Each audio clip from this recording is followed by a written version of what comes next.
Merhabalar, her zaman olduğu gibi bir video anlatımıyla yine karşınızdayım. Bugün sizlere sayı değerini ve basamak değerini aynı sayfa içerisinde göstereceğim. 33 sayısının birler basamağındaki 3'ün sayı değeri 3'tür. Onlar basamağındaki 3 sayısının sayı değeri ise 3'tür.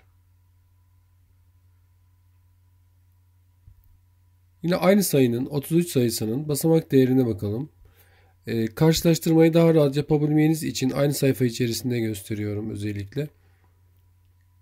Birler basamağındaki 3'ün basamak değeri, elimizi 3 yapıp birer birer sayıyorduk. Birler basamağı olduğu için 1, 2, 3. Onlar basamağındaki 3 rakamının basamak değerini bulurken ise elimizi yine 3 yapıyoruz. Bu sefer onar onar sayıyorduk. Niye? Çünkü onlar basamağında 10, 20, 30.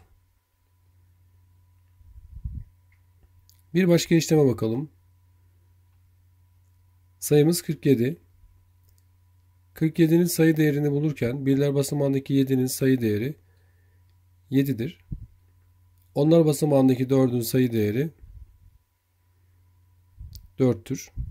Basamak değerine bakalım hemen 47 sayısının. Birler basamağındaki 7 rakamının basamak değerini bulurken elimizi 7 yapıp sayıyoruz. 1, 2, 3, 4, 5, 6 ve 7. Onlar basamağındaki 4'ün basamak değerini bulmak için yapmamız gereken yine neydi? Elimizi 4 yapıyoruz ve sayıyoruz. 10, 20, 30, 40. Neden onar saydık? Çünkü 4 onlar basamağında olduğu için.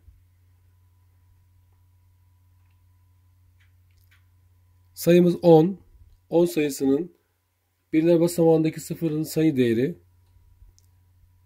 0. Onlar basamağındaki 1'in sayı değeri 1'dir. Basamak değerine bakalım hemen. Birler basamağındaki sıfırın basamak değeri 0'dır. Onlar basamağındaki 1'in basamak değeri ise 10'dur. Başka bir soru. 26 sayısının birler basamağındaki 6 rakamının sayı değeri 6'dır. Onlar basamağındaki 2 rakamının sayı değeri 2'dir. Basamak değerine bakalım 26 sayısının. Birler basamağındaki 6'nın basamak değeri 6'dır. Onlar basamağındaki 2'nin basamak değeri sayalım 10, 20. 20'dir.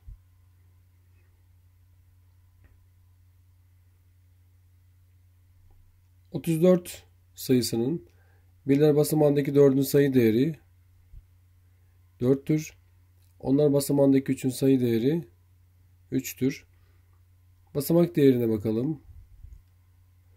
Birler basamağındaki 4'ün basamak değeri 4'tür. Onlar basamağındaki 3'ün basamak değeri ise 30'dur. Bugünkü videomuz bu kadar. Karşılaştırma videosuydu. Bir sonraki videoda görüşmek üzere. Hoşça kalın.